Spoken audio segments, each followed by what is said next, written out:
So not only did Stephanie Jones have access to Jen Abel's phone from the time she took it from her till now, she's had access to Jen Abel's text messages, emails, other private information right up until January of 2025.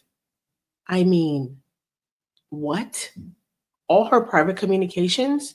Let's get into it. F around and find out. F around and find out. F around and find out. Hello, everybody, and welcome back to another episode of F Around and Find Out. Unless you've been living under a rock, everybody knows by now that Stephanie Jones is in a world of caca, poo-poo shit. It's going down, and I don't think there is any way you can spin this, even if you tried. Like, I don't care how good your lawyer is.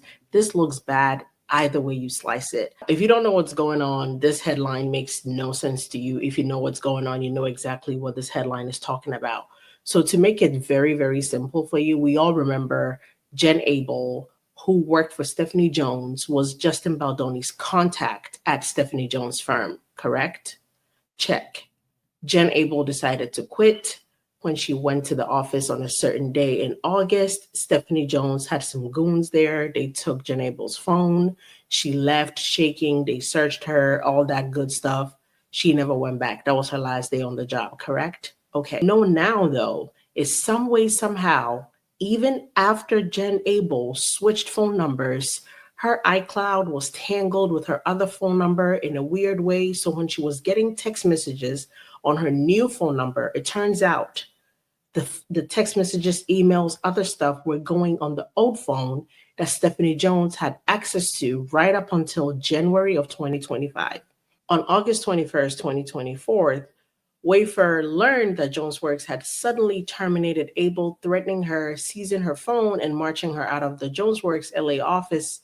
Wayfair's CEO, Jamie Heath, immediately reached out to Jones, expressing extreme concern.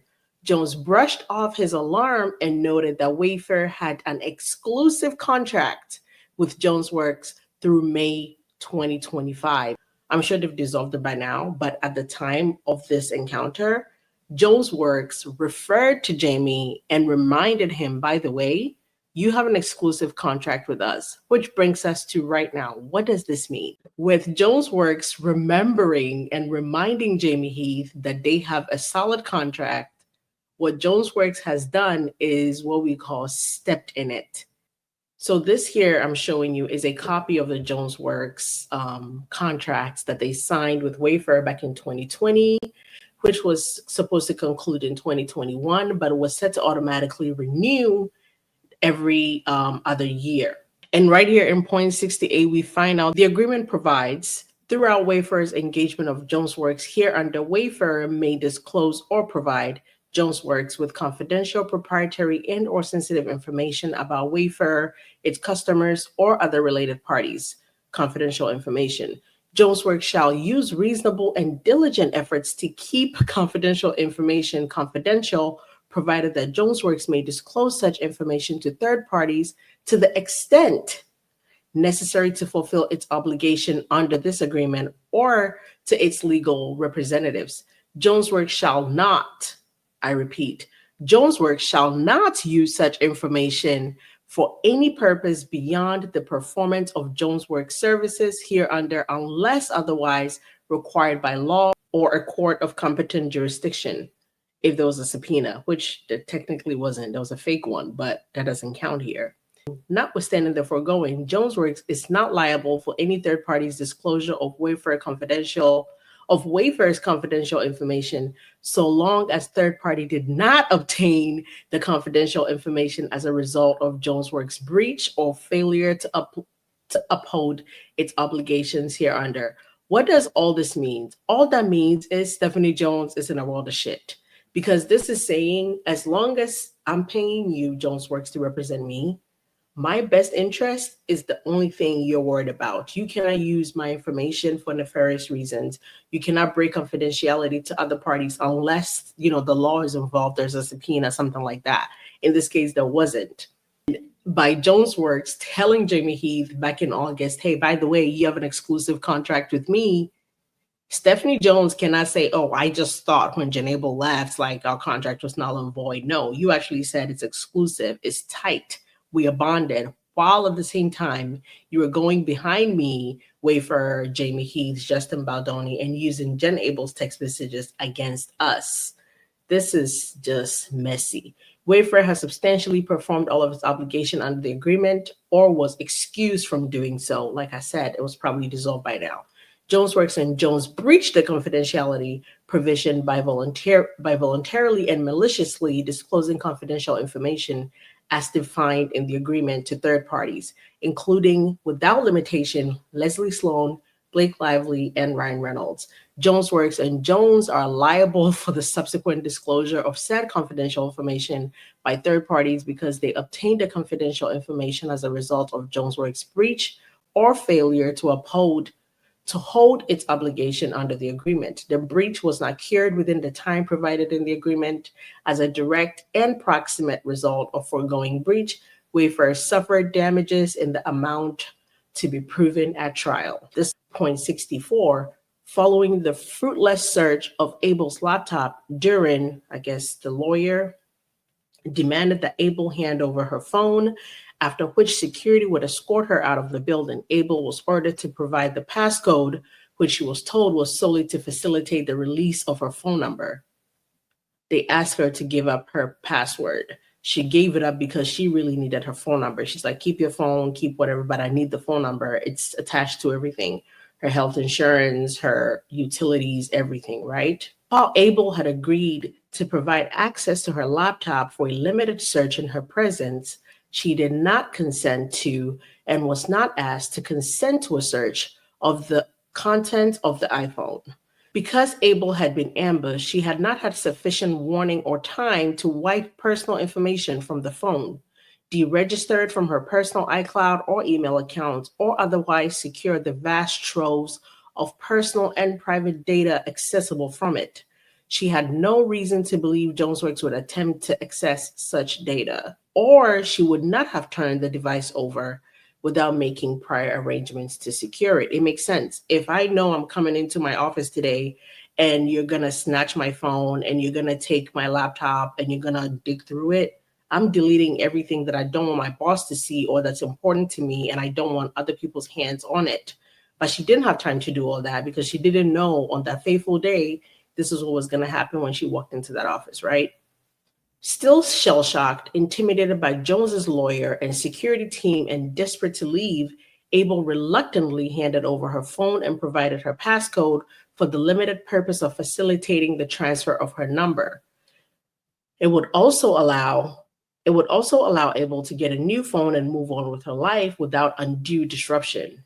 After express confirmation from Duran and the Jonesworks attorney that they would release the phone number if she went straight to the Verizon store, Abel handed them the phone and was ushered out of the building as her colleagues watched in disbelief. Seeing that Abel had been stripped of her phone and therefore no way to contact anyone, some current Jonesworks employees reached out to Abel's partner, family, friends, and former coworkers to let them know what had happened. Abel went straight to Verizon, a short distance away. Once there, Verizon contacted Jonesworks to coordinate the release and transfer. Duran assured Abel and Verizon that they were in the process of effectuating the release and to bear with them for a few minutes. Abel never heard from him again. After 4 hours of desperate unanswered calls, Abel left Verizon in panic and despair. Abel realized Jones had double-crossed her in a very serious way. By refusing to release Abel's phone number, Jonesworks had usurped Abel's private information and cut off Abel's access to critical accounts protected by two-factor authentication. As a result, Abel lost access to bank accounts, utilities, insurance, and virtually every other sensitive account. By contrast, Jones now had unrestricted access to everything stored on Abel's phone, her text messages, emails, personal photos. Jones could read her communications with her fiance, parents, friends, everyone. Jones was acting purely out of spite. It took Abel over a month to regain control over all her accounts. Meanwhile, she learned that Jones had been sharing her private messages with the entire office, mocking and disparaging her. Having torched Abel's privacy and dignity, Jones started boasting that Abel's business was next. What Abel would not foresee was that Jones and Jonesworks' gross invasion of her privacy would not stop upon her departure. In fact, it escalated. Jones and Jonesworks retained access to Abel's iCloud for multiple months after monitoring and intercepting her private communications in real time. Wow. Abel was under the mistaken impression that by switching phone numbers, she had cut off Jones and Jonesworks' access to her text exchanges. Not so. In fact, Abel's text messages were tied to her iCloud, not to her phone number, until Abel changed her iCloud password in January 2025 for unrelated reasons. Jones had been intercepting and monitoring all of her text exchanges, including not only with her clients, fiance, doctor, parents, and friends, but also with the undersigned counsel. But Jonesworks was in utter turmoil in July 2024, already bleeding clients and personnel. Jones learned that Business Insider was working on an unflattering story about her set to be published sometime in August. Jones felt that her reputation had been severely damaged by the Stephanie Jones leaks, website and social media accounts. Jones was desperate to keep her remaining clients, given Abel's close relationship with Wayfair and Baldoni. Jones was undoubtedly concerned they would leave Jonesworks alongside her, and she wanted to make sure that did not happen. At the time, Wayfair and Baldoni were in the midst of a massive PR crisis as news began to trickle out speculating about possible tension between Lively and Baldoni due to the cast no longer following him on social media. Just as the film was about to premiere, Jones started participating in meeting calls and written correspondence to reassert her authority over the account and convey her engagement to Wayfair. We know Stephanie Jones disclosed at least some of Abel's private communications to Lively parties no later than August 21st, 2024. Sloan, Lively's publicist, confirmed as much to Nathan on a phone call that evening. Sloan gloated that based on what she had already seen, Nathan could expect to be sued. This is what Wayfair would like for relief.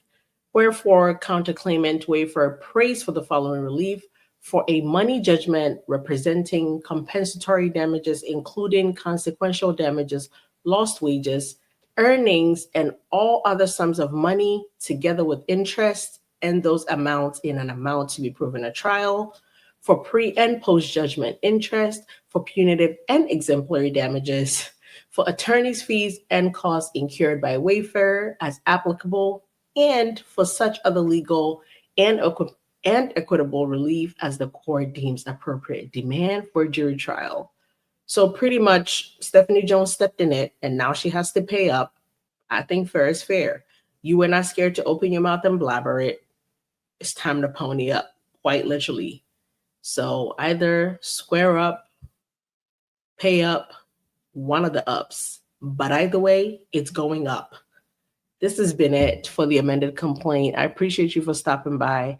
Please make sure to like, share, subscribe, most definitely leave a comment, and I'll see you again on the next one. Thank you so much for being here. Have a good one. Bye-bye. F around and find out. F around and find out. F around and find out.